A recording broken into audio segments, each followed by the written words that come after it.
여러분, 우리는 사도행전 10장에 와 있습니다. 아멘이시죠? 사도행전 10장에 와 있습니다. 여러분, 사도행전 10장은 베드로와 고넬료가 만나게 되고, 베드로와 고넬료의 만남을 통해서 유대인과 이방인의 높은 장벽이 무너진다는 이야기를 여러분들에게 말씀드렸습니다. 우리는 그 현장에 지금 서 있는 겁니다. 저는 개인적으로 이 10장이 구약 성경에 홍해가 갈라지는 역사라고 생각합니다. 그만큼 중요한 장에 우리가 서 있습니다. 그걸 여러분들이 염두에 두시고 오늘 말씀을 들었으면 좋겠습니다. 자, 여러분, 이 놀라운 현장에 우리가 서 있는데, 이 놀라운 현장 앞에서 우리가 말씀을 들을 때에 여러분도 좀 놀랍게 이 말씀을 좀 들었으면 좋겠습니다. 자, 예수님이 십자가에 죽으심으로 그 죽으실 때 동시에 일어난 일 하나를 성경은 기록하고 있습니다. 사복음서에서 예수님의 죽음 이후에 일어난 일들을 조금씩 다르게 기록하고 있지만, 이 사건 하나만큼은 예수님의 죽음과 동시에 똑같이 사복음서에 다 나오는 한 가지 사실을 우리에게 말하고 있습니다. 그게 뭘까요? 우리 마태복음, 마가복음 15장 37절 38절 말씀, 아주 중요한 말씀이니 같이 한번 읽어보도록 하겠습니다. 시작. 예수께서 큰 소리를 지르시고서 숨지셨다.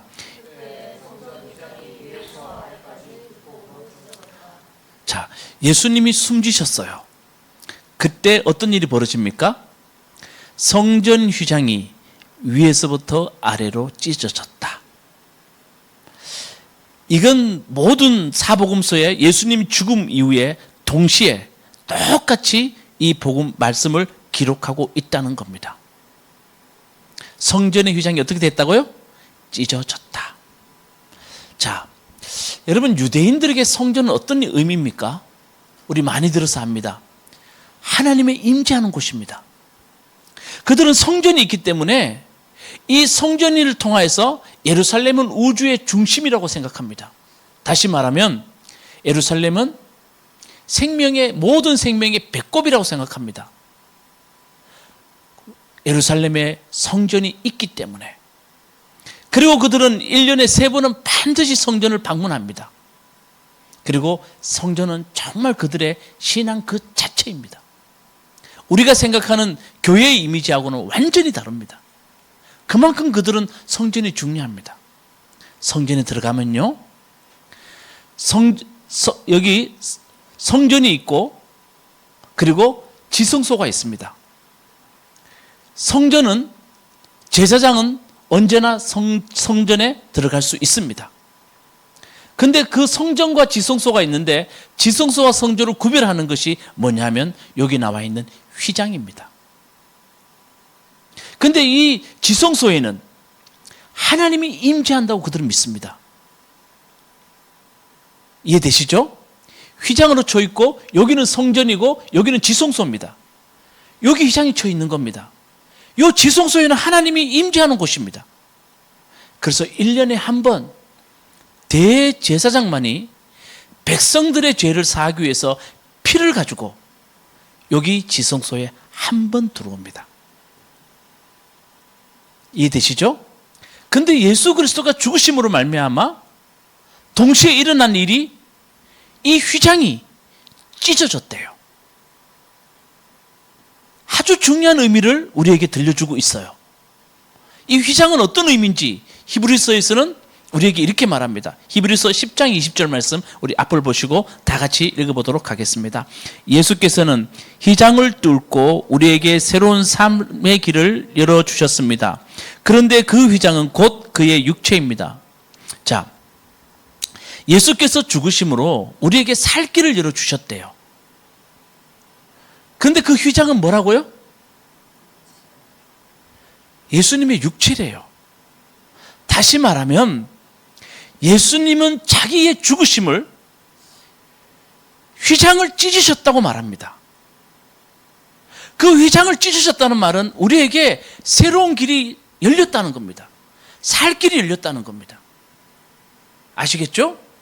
십자가의 사건은 휘장이 찢어지는 사건이고 그것으로 인하여서 우리에게 살 길이 열렸다는 겁니다. 자, 그래서 휘장이 찢어졌다는 것은 무슨 의미냐 하면 우리 모두는 여기 하나님이 임재하는 곳으로 들어갈 수 있게 되었다는 의미입니다. 예수께서는 자기 몸을 휘장으로 생각하시고 자기 몸을 찢으심으로 우리에게 새로운 길을 열어주셨다는 겁니다. 다시 말하면 모두가 하나님 앞에 나갈 수 있는 살 길을 열어주셨다는 겁니다. 이게 이 말씀입니다. 그렇다면 여러분, 예수의 십자가 사건은 하나님 앞에 이제는 유대인이나 이방인이나 남자나 여자나 종이나 자유자나 모두가 하나님 앞에 나갈 수 있는 길을 열어주셨다는 겁니다. 아멘이시죠? 놀라운 일이 열어졌다는 겁니다. 이게 초대교회 교인들이 해야 할 의무라는 겁니다. 이 사건을 전하는 것이 초대교회 교인들이 해야 할 의무라는 겁니다. 그래서 이 휘장이 찢어짐으로 모든 사람이 하나님 앞에 나갈 수 있으며 하나님의 음성을 들을 수 있으며 하나님의 뜻 앞에서 우리가 살아갈 수 있는 새로운 길이 열렸다는 겁니다. 자, 여러분, 성경의 지혜서 중에서 우리에게 가장 잘 알려진 지혜서가 뭐냐 하면 잠언서입니다. 잠언서의 가장 중요한 말씀이 뭐냐 하면 잠언 1장 7절입니다. 잠언 1장 7절에 이렇게 말하고 있습니다. 여호와를 경외하는 것이 지혜의 근본이거늘. 아시죠? 많이 들어보셨죠? 제가 응암역에서 내려서 걸어오면 늘 걸어옵니다. 어떤 집 앞에 액자로 쫙 붓글씨로 쓴 것을 밖에 버려뒀습니다. 일주일 내내 밖에 놔뒀는데 아무도 안 가져갑니다. 그 내가 너무 마음이 저 왜 안 가져가는데 또 저걸 버리면 왜 거기 하필이면 길가에 버려뒀는지. 그게 잠언 1장 7절입니다. 여호와를 경외하는 것이 지식의 근본이여늘. 그 사람이 그걸 버렸어요. 자, 여러분, 여호와를 경외한다는 말이 무슨 말일까요? 잘 들으십시오. 여러분, 우리가 이 땅을 만드신 우주의 하나님, 너무나 놀라우신 하나님 앞에 우리가 조용히 서보는 겁니다. 나 혼자. 저는 참 말레이시아에 있을 때 자연을 좋아했는데요, 타만네가라라는 가장 오래된 정글이 있습니다. 너무나 우거진 정글입니다. 거기에 여러분 딱 서면요, 하나님을 안 믿을 수가 없어요. 정말 놀라운 자연이나 우주 앞에 나 혼자 딱 서보면 하나님이 느껴져요. 여러분, 그런 경험 있으세요? 우리가 가장 정말 안타까운 게 우리 주변에는 사람이 만든 빌딩밖에 없어요. 거기 우리가 살아요. 하나님의 위대하심을 못 느껴요. 정말 우주의 하나님, 놀라우신 그분의 능력 앞에 서보는 거예요. 그리고 그분의 음성을 들으려고 내 귀를 여는 거예요. 그리고 내 속에 하나님의 뜻이 있음을 내가 깨닫는 거예요. 그게 뭔지 아십니까? 경외예요. 그게 하나님을 경외한다는 거예요. 그게 사람이 가져야 할 지혜래요. 그게 근본이래요. 잠언서의 가장 중심이 뭔지 아십니까? 여호와를 경외하는 것이 지식의 근본인데, 지혜의 근본인데, 이것을 우리가 지키면 하나님이 우리의 삶을 풍성하게 해준대요. 아멘? 그겁니다. 지금 예수께서 휘장을 찢으심으로 우리 모두가 그 경외하는 자리, 하나님을 만날 수 있는 자리로 우리를 보내주셨다는 거예요. 그게 그 사건이 지금 일어나는 장소가 어디냐 하면 베드로가 선포하는 말씀이에요. 저는 베드로가 선포하는 말씀이 휘장을 찢는 선포라고 생각합니다. 예수님이 휘장을 찢었듯이 휘장을 찢는 선포를 베드로가 하게 돼요. 우리 3주 동안에 매 읽었던 말씀입니다. 오늘은 제가 그냥 혼자 읽을게요. 다시 기억합시다. 베드로가 이 선포를 합니다. 나는 참으로 하나님께서는 사람을 외모로 가리지 아니하시는 분이시고 하나님을 두려워하며 의를 행하는 사람은 그가 어느 민족에 속하든지 다 받아주신다는 것을 깨달았습니다. 유대인과 이방인의 갈라놓은 틈, 이걸 찢어버리는 초대교회의 놀라운 선포를 베드로가 하게 된다는 겁니다.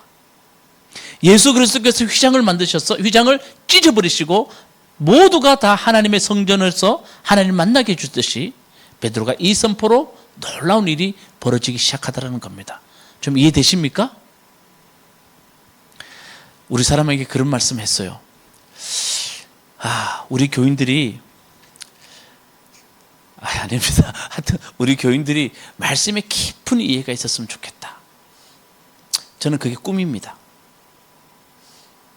자, 그래서 이제 베드로는 이 놀라운 선포를 하고 난 뒤에 고넬료 집안 식구들이 베드로를 기다리고 있을 때 그들 앞에서 이제 베드로는 이 선포 앞에서 그들에게 설교를 합니다. 예수 그리스도가 어떤 사람인지 고넬료와 그의 친척들이 모여있는 곳에서 베드로가 예수를 소개해 줍니다.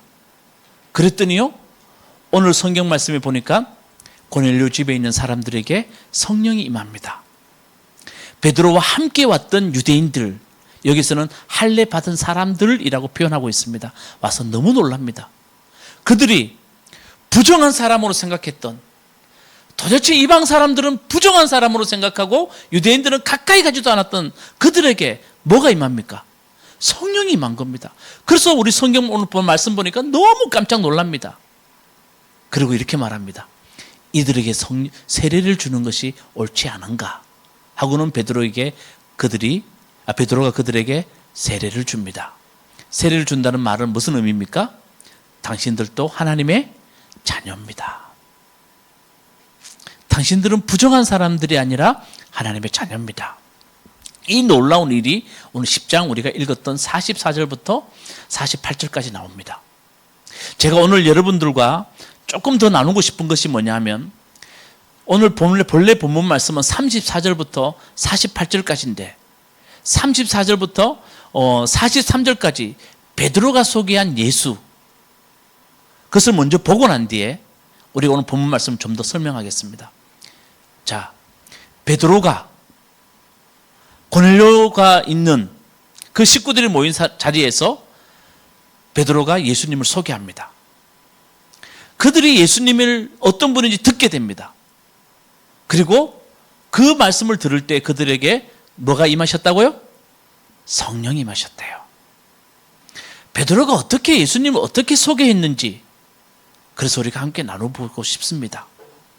여러분, 또 오늘 베드로가 소개한 예수를 들으시면서 성령이 임하기를 바라겠습니다. 성령이 임한다는 다른 게 아닙니다. 마음에 감동이 일어나기 시작하더라는 겁니다. 그 역사가 여러분에게 일어나기를 바라겠습니다.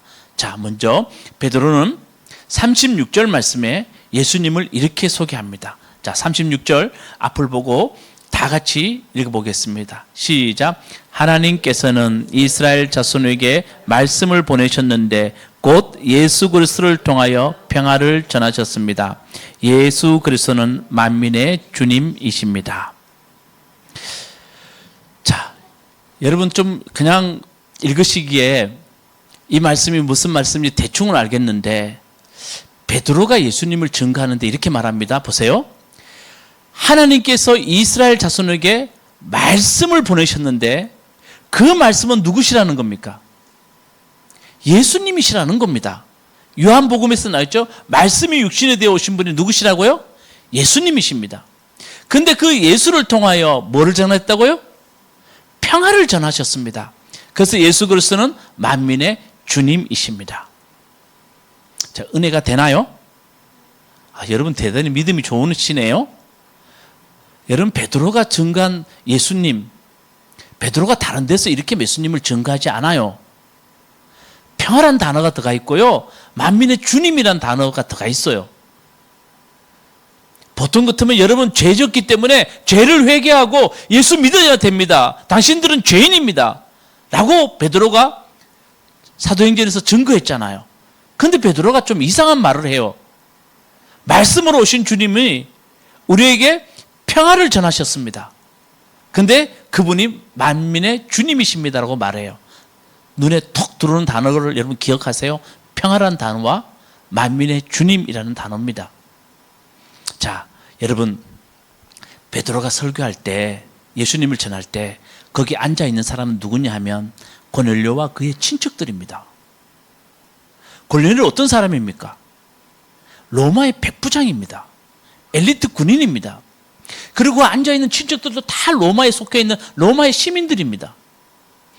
이들은 로마를 가장 자랑스럽게 생각합니다. 그리고 로마에 의해서 그들은 삶을 먹고 사는 사람들입니다.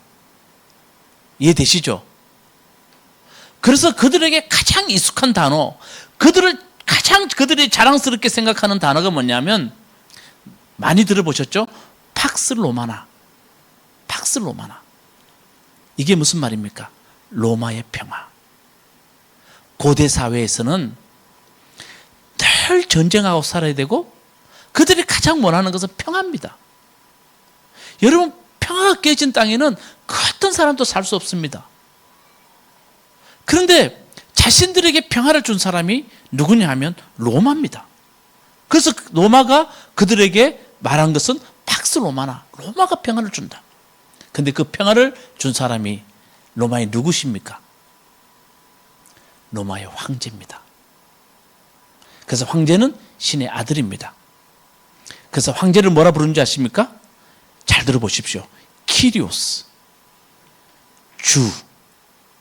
여러분, 우리 예수님을 뭐라 부릅니까? 주님, 키리오스. 근데 우리는 그 예수님께 붙여진 이름인지 아는데, 여러분 착각하지 마십시오. 처음 붙여진 것은 로마의 황제에게 붙여진 이름입니다.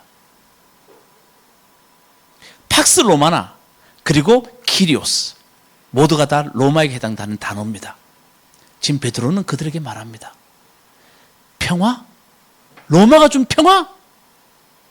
그리고 로마의 황제가 주님이라고? 아니야. 예수님이 우리에게 평화를 주셨어. 예수님이 우리의 주님이시야. 지금 베드로는 그 이야기하고 있는 겁니다. 당신들은 로마가 당신들에게 평화를 주고 로마의 황제가 우리의 삶의 주님인 줄 알지만 아니라는 겁니다. 예수가 우리의 평화를 주시고 예수가 우리의 주님이시라는 겁니다. 아멘이시죠? 이 이야기를 합니다. 그러면 예수님이 어떻게 우리에게 평화를 주셨냐? 38절 말씀, 베드로가 전한 계속해서 예수님 어떤 분이신지 38절 말씀 우리 같이 읽어보도록 하겠습니다. 38절 말씀입니다. 자, 다시 시작. 하나님께서 나사렛 예수에게 성령과 능력을 부어주셨습니다. 이 예수는 두루 다니시면서 선한 일을 행하시고 마귀에게 억눌린 사람들을 모두 고쳐주셨습니다. 그것은 하나님께서 그와 함께 하셨기 때문입니다. 아멘. 자, 여러분, 예수께서는 두루 다니시면서 선한 일을 행하셨다고 말합니다. 그리고 마귀에게 억눌린 사람들을 모두 고쳐주셨다고 말합니다. 자, 예수님이 이 땅에 다니시면서 선한 일을 행했대요. 베드로가 전하는 예수님입니다. 여러분, 선한 일이 어떤 일입니까? 예수님이 행하신 선한 일이 어떤 일입니까? 사복음서에 보면 이렇게 말합니다. 병을 고쳐주시고 가난한 사람들이 먹을 것을 주시고 귀신을 내어주시고 여자와 이방인들과 예수님 함께해 주셨다. 사복음서에서 예수님이 행하신 일을 대표적으로 표현하면 이렇게 표현됩니다. 여러분, 이게 내가 저런 우리 강단에서 여러 번 여러분들에게 계속해서 말씀드렸습니다. 저주받은 사람들, 제가 지금 말하는 것은 그 당시에 저주받은 사람들입니다. 하나님의 손길이 떠난 사람들입니다. 예수님이 그들과 함께 하시면서 예수님이 그들에게 전해주는 게 뭡니까? 병든 사람의 병을 고쳐주시면서 하나님이 너희와 함께 하신다. 하나님이 너희 버린 것 아니다. 가난한 사람들에게 먹을 것을 주시면서 하나님의 역사가 당신에게 지금 일어나고 있다. 귀신 들린 사람들에게 귀신을 떼어 쫓아주시면서 똑같습니다. 봐라, 당신에게 하나님의 역사가 일어나고 있지 않느냐? 하나님이 당신과 함께하고 있지 않느냐? 이방인들, 여자들에게도 함께 하시면서 하나님의 함께 하심을 가르쳐 주셨습니다. 그래서 여러분 마태복음의 주제가 제가 뭐라 그랬습니까? 임마누엘, 하나님이 우리와 함께 하신다. 마태복음 28장 마지막 절도 하나님이 영원히 우리와 함께 하신다. 예수님이 가르쳐 주신 선한 일입니다. 그래서 그들에게 예수님이 꼭 심어들고 싶었던 게 뭡니까? 당신들도 하나님의 자녀입니다. 여러분, 평화가 뭡니까? 도대체 평화가 뭡니까? 사람에게 살아갈 용기를 주는 게 평화입니다. 사람에게 살아갈 용기, 저는 그걸 다른 말로 하면 온기라고 표현했습니다. 온기가 있는 곳은 죽었던 생명도 살아납니다. 죽었던 생명도 다시 살아나게 하는 게 평화입니다. 아멘. 예수님은 사람들에게 새롭게 살아갈 수 있는 용기를 주셨습니다. 그게 베드로가 말하는 평화입니다. 그래서 예수님이 그 평화를 어떻게 정의하셨습니까? 여러분, 우리 마태복음 5장 9절 말씀, 정말 우리가 이 말씀은 큰 소리로 한번 읽어봅시다. 시작. 평화를 이루는 사람은 복에 있다. 하나님이 그들을 자기의 자녀라고 부르실 것이다. 이해되시죠? 평화를 전하는 사람, 평화를 이루는 사람, 하나님이 그들을 뭐라 부르신다 그랬습니까? 하나님의 자녀라고. 여러분, 이렇게 들으시면 이 말이 이해됩니다. 우리는 평화 그러면 남북 통일의 평화만 생각합니다. 그런 평화가 아닙니다. 사람을 살아가게 할 용기를 주시고 당신 또 하나님의 자녀라고 가르쳐주는 사람들에게는 하나님이 분명히 말씀합니다. 너도 나의 자녀야. 근데 여러분, 우리가 이 평화를 이루는데 대단히 뒤처져 있습니다. 우리가 예수 믿는다고 하면서도 다 보면 저부터도 다 개인적인 유익입니다. 나가 잘 되려고 나 중심적인 것에 예수를 믿습니다. 예수님 말합니다. 평화를 전한 사람, 사람들에게 온기를 전하고 사람들에게 살아갈 용기를 전한 사람, 나는 그런 사람을 나의 자녀라고 부르겠다는 겁니다. 이게 예수님 팔복음서에서 팔복의 말씀에서 예수님이 전한 말씀입니다. 그리고 이렇게 말합니다. 마귀에 억눌린 사람을 예수님은 마귀를 쫓아내 주셨습니다. 아까도 말씀드렸지만 그게 예수님이 행한 일이라고 베드로가 말합니다. 자, 여러분, 마귀 있어요, 없어요? 좀 큰 소리로 말합시다. 마귀 있어요, 없어요? 있죠. 마귀가 하는 가장 큰 역할은 뭡니까? 하나님 못 보게 하는 거예요. 여러분, 마귀는 하나님 못 보게 하는 거예요. 억누른다는 말은 사람을 두렵고 불안 가운데 사람을 둔다는 말이에요. 여러분, 참 목사도 그렇고요. 오늘날 우리 예수 믿는 사람들도 누군가에게 마귀 역할을 할 수 있어요. 너 그렇게 살면 너 큰일 나. 너 지금 일해야 돼. 너 공부해야 돼. 너 뭘 해야 돼. 하면서 사람을 불안하게 하고 근심 가운데 억눌려 둬요. 그리고 뭐 합니까? 결국은 그 말들이 하나님을 못 보게 해요. 하나님을 섬기지 못하게 만들어요. 그러면 그런 사람은 마귀입니다. 그 사람을 마귀로 표현하지 않고 그 사람을 통해서 마귀가 역사하고 있다고 우리는 표현합니다. 맞아요? 맞습니까? 여러분, 누구나 나가 마귀의 도구가 될 수 있다는 걸 분명히 아셔야 됩니다. 여기 있는 목사도 마귀의 도구가 될 수 있어요. 여러분 겁주고 억눌러서 하나님을 보지 못하게 하는 것, 저는 그 사람이 최고 저는 개인적으로 못됐다고 생각합니다. 이게 우리 알아야 돼요. 예수님은 그 억눌린 사람들을 자유하게 하셨다는 겁니다. 예수님 한 일이라고 말합니다. 그리고 40절 41절 여러분 안 읽겠지만 예수님이 베드로에게 이렇게 말합니다. 그 예수님이, 우리에게 평화와 생명을 주신 예수님이 부활하셨습니다. 아멘. 내가 그 부활하신 예수님과 함께 먹었습니다.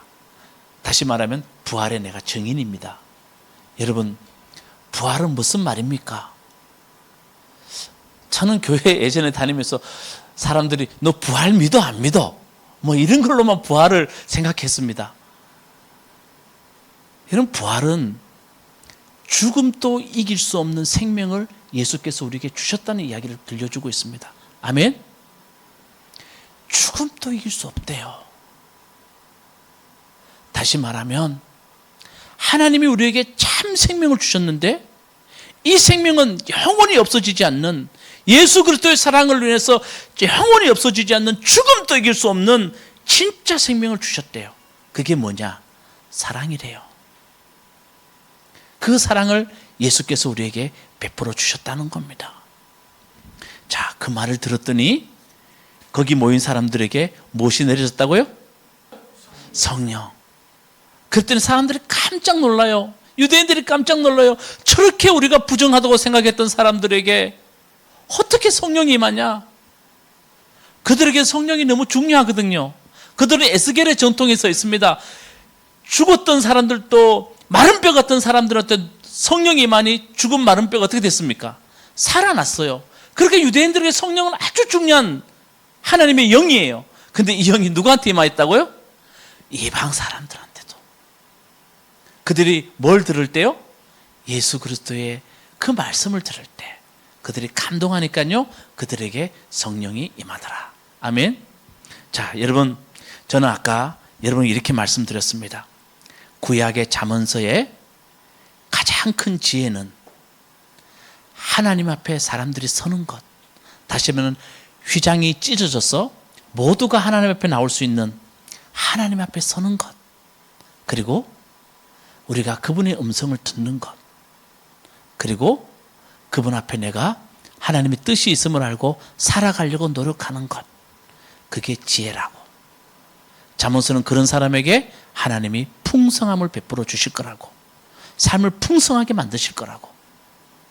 자, 여러분, 베드로가 이렇게 말합니다. 우리가 꼭 알아야 할 지혜를 말합니다. 우리가 꼭 알아야 할 지혜를 말해줍니다. 그게 예수 그리스도라는 겁니다. 베드로가 그 설교를 하고 있는 겁니다. 우리가 꼭 알아야 할 예수 그리스도는 우리를 참 사랑하십니다. 그는 우리를 위해서 십자가에 죽으시고 우리 모두를 하나님께 나가게 할 수 있는 길을 여신 분이십니다. 그리고 그분은 우리에게 살아갈 용기를 주신 분입니다. 그 사랑으로 우리 삶에 온기를 허락하신 분입니다. 차가웠던 우리의 마음속에 하나님의 따뜻함을 느끼게 해주신 분이십니다. 우리 모두가 하나님의 자녀임을 깨닫고 하나님의 뜻이 있음을 깨닫는 사람으로 우리가 다시 일어날 수 있도록 우리의 삶에 온기를 불어넣어 주신 분이십니다. 그리고 그분은 우리 삶의 근심 걱정으로 마귀에게 억눌리게 만들었던 그 삶에서 벗어나서 수고하고 무거운 짐진 자들아 다 내게로 오라. 아멘. 그렇게 우리에게 말씀해 주신 분이십니다. 라고 베드로가 우리에게 설명하고 있습니다. 자, 한번 질문해 봅시다. 여러분, 이 예수가 여러분에게 있으십니까? 이 질문이 여러분에게 대단히 중요합니다. 여러분 진짜 예수 믿으신다고 하시면서 이 예수에 대한 믿음이 여러분들에게 있으시냐는 겁니다. 저는 오늘 아름다운 지혜라고 말씀했습니다. 여러분 좀 이제 지혜를 발휘해 봅시다. 여러분, 우리가 예수 그리스도와 동행하는 그 사랑과 온기와 용기가 여러분에게 없다면 우리가 한번 틈을 만들어 봅시다. 자, 뭘 만들어 보자고요? 틈. 제가 존경하는 목사님이 늘 그렇게 말합니다. 책을 통해서 나는 틈이라는 단어가 너무 좋다. 저는 그 책을 읽고 난 뒤에 여러분 참 신기하죠. 말레이시아에서 이렇게 육교처럼 고가도로가 있는데 그 고가도로 위에 그 틈 사이에 나무가 자라요. 혹시 그런 거 보셨습니까? 여러분, 이렇게 보도블록 이렇게 돼 있어도요, 그 틈 사이에 풀이 자라요. 그죠? 그래서 이렇게 말합니다. 틈은 생명이 자랄 수 있는 여유를 준다. 와, 너무 은혜 받았어요. 틈은 생명을 자라게 한다. 여러분, 우리가 하나님 앞에 틈 좀 만듭시다. 너무 여러분 바쁘게 사지 마시고 약간의 틈을 좀 만들어 봅시다. 너무 힘들 때 기도하는 틈을 좀 만들어 봅시다. 지하철 타더라도 여러분 틈을 좀 만드세요. 날 위해서 기도하지 말고 앞에 분이 좀 힘든 분이 있다면 잠깐 틈을 만들어서 하나님, 저 사람 행복하게 살게 해주세요. 저 병으로 인해서 불행하지 않게 해주세요. 저 다친 곳으로 인해서 불행하지 않게 해주세요. 약간의 틈을 만들어 보는 겁니다. 그리고 내 속에 약간의 불안함과 내 속에 악한 것이 나올 때 틈을 만들어 보는 겁니다. 하나님, 내 마음속에 지금 너무 힘들어요. 저 사람 때문에 너무 힘들어요. 여러분, 이게 힘든 겁니까? 틈 만드는 것입니다. 누굴 위해서 중보해 주고요. 제가 왜 성경 읽자 그런 줄 아십니까? 성경 읽다 보면 어느 한 단어에 여러분 팍 꽂힙니다. 그렇게 하나님 앞에 성경 읽을 수 있는 틈 좀 만들어 보는 겁니다. 틈은 생명이 자라날 수 있는 공간입니다. 아멘. 여러분, 그 틈 사이로 저는 반드시 믿습니다. 성령의 바람이 불어올 줄로 믿습니다. 여러분, 자꾸 이런 틈을 만들어 보는 겁니다. 제가 여러분들 교회 와서 1시간 기도하시라, 1시간 반 기도하시라, 여러분 이런 말 안 합니다. 이렇게 해서 신앙 성장하는 사람 물론 있겠지만, 저는 일상에서 하나님의 틈을 만들어 보는 사람에게 성령의 바람이 불어온다고 믿습니다. 그러니까 여러분, 좀 누군가에게 좀 달라졌다는 말 좀 들었으면 좋겠습니다. 아멘. 좀 화나고 싶을 때, 화를 내고 싶을 때, 그래 하나님, 내가 지금 화내고 싶은데 하나님, 내가 미워하는 마음이 없게 해주세요 라고 말하면요, 그 속에 하나님이 틈을 만들어 주십니다. 그리고 그 속에 생명이 자라날 수 있는 공간을 만들어 주십니다. 우리가 그래야 되잖아요. 베드로가 지금 그 이야기를 합니다. 그랬더니 고넬료가 하나님 말씀 듣고 틈이 만들어져서 고넬료 집에 성령이 임했습니다. 여러분 가정에도 우리 교회에도 이런 틈 가운데 성령의 바람이 불어오기를 주님의 이름으로 축원합니다. 아멘. 자, 우리